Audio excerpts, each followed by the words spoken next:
সমুদ্র সে শুধু এক বিস্তীর্ণ জলরাশি নয়, সে এক অনন্ত কবিতা, যার প্রতিটি ঢেউ লিখে যায় সময়ের অমর গল্প।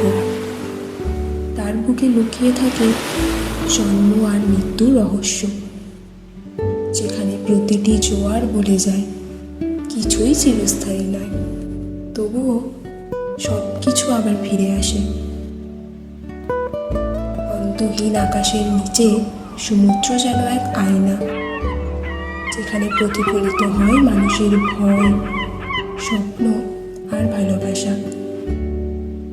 তুমি যত গভীরে তাকাও তত বেশি নিজেকেই আবিষ্কার করো, কারণ সমুদ্র শুধু জল নয়, সে যে মানুষের আত্মার প্রতিচ্ছবি। কখনো সে শান্ত, কখনো আবার উত্তাল, তার গর্জন এক অদ্ভুত সঙ্গীত, যেখানে কেউ খুঁজে পায় প্রশান্তি, আবার কেউ খুঁজে পায় ঝড়ের সতর্কবার্তা। সমুদ্র শেখায় শান্তি আর ঝড় একই বুকে বেঁচে থাকে। জীবনের মতোই সমুদ্রও কখনো স্থির নয়। আমরা যেমন হাসি আর অশ্রু নিয়ে বাঁচি, তেমনি সমুদ্রও বাঁচে জোয়ার আর ভাটার ভিতর দিয়ে। কিন্তু তার গভীরে লুকিয়ে থাকে এক নীরবতা, যা ভাষায় ধরা যায় না, শুধু অনুভব করা যায়। সমুদ্রের কাছে দাঁড়ালে মনে হয় মানুষ কত ক্ষুদ্র, অথচ স্বপ্ন কত বিশাল।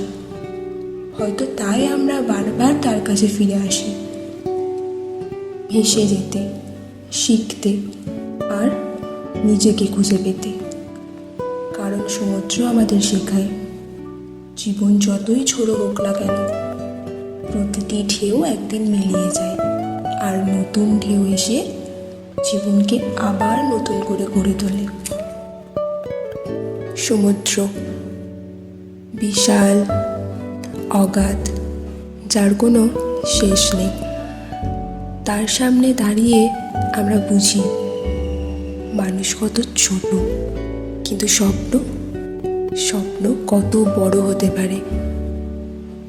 সমুদ্র শেখায় জীবনের পথ কখনো সোজা হয় না, কখনো ঝড় উঠবে, কখনো তুফান হবে, আর কখনো শান্ত জলের মতো সব শান্ত হবে। সাগরের বিশালতা আমাদের বুঝতে শেখায় যে কোনো কিছুই তুচ্ছ নয়। তেমনি আমাদের জীবনেও দুঃখ, অসুবিধা, বাধা সব মিলিয়েই তো আমাদের বড় করে। সমুদ্রের প্রচণ্ড ধারার মতো তোমাকেও চলতে হবে। রুখে গেলে ধারা ভাঙবে, কিন্তু চলতে থাকলে তুমি পাবে নতুন পথের ডাক।